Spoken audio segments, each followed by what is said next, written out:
الحمد لله و صلات و سلام علی رسول الله.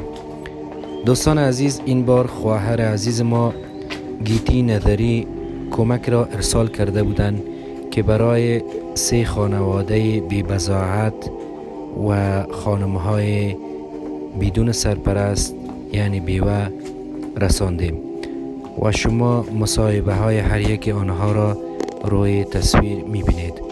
الله متعال به خواهر عزیز ما گیتی نظری پاداش دنیوی و اخروی نصیب کند و در اعمال نیک و صالحشان بیفزاید.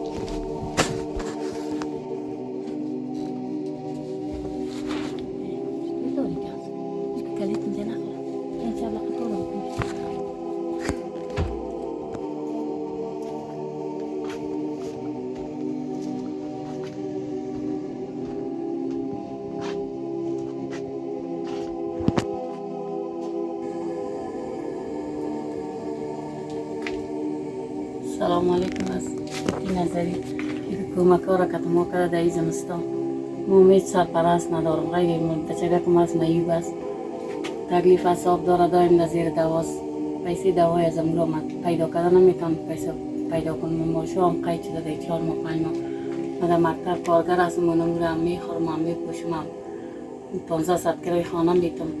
علمیه خانگاه دارم، یک تا بوده چیزا میبرم رضای خدا دیگر. بچه ها کمپیوتر شده دیگر مشکل ندارم، میشه خدا میرسانه روزی را. خدا جان جور بتید. تشکر از شما که ما را این زمستان کمک کردید، زیاد تشکر میکنیم. خدا جان جور بتید که ما نصیبت کنه که ما کمک کردید. خدا که کمک کنه زیاد. تشکر از کمک.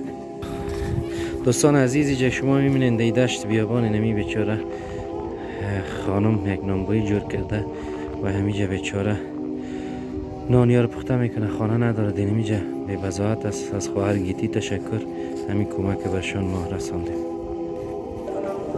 زیاد تشکر از پیش کتی کمک خداوند زیاد متبرد. میخوایم که همیشه به ما کمک کنیم، خیر ببینیم. در اینجا نان پختن میکنیم، مشتکدار هستم، یتیم دارم، 5-6 تا اشتکایم از خانم و رئیس به ما زیاد مشکل از زندگی. فقط ما یک دیگه هم کاریم است که هم بیچاره وضعش زیاد خراب است، اقتصادش خراب است. ما 2 نفر اینجا نانبایی میکنیم. اگه همیشه اون نکتش امرای از اون گپ بزن خوره بخیر. باز در دوره دوم باز انشالله در نظر میگیریم. این همی خواهر گیتی کمک کرده بود، برش دعا کنین انشالله. خداوند قبول کنه. تشکر. این مواد که شامل یک برنج است و هارد است، روغن است. امیر خانم گیتی نظری بر شما گفته بود که به مستحقین برسانید. تشکر میکنم از اونم خانم گیتی هم تشکر میکنم که اینا رو همه با کمک کردن.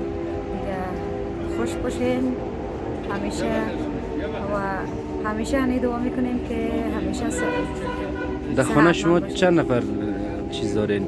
فامیلتان چند نفر است؟ ما 10 نفر هستیم. 4 تا خواهرم است و 4 تا بیادر دارم دیگه. و هنی ما عروسی کردیم، شوهرم رفته خارج، رفته گم شده 7 سال میشه دیگه. ما خانه مادرم زندگی میکنم. آقایم سعید خداوند انشالله در این برکت بردهد. بسیار تشکر. تشکر میکنم.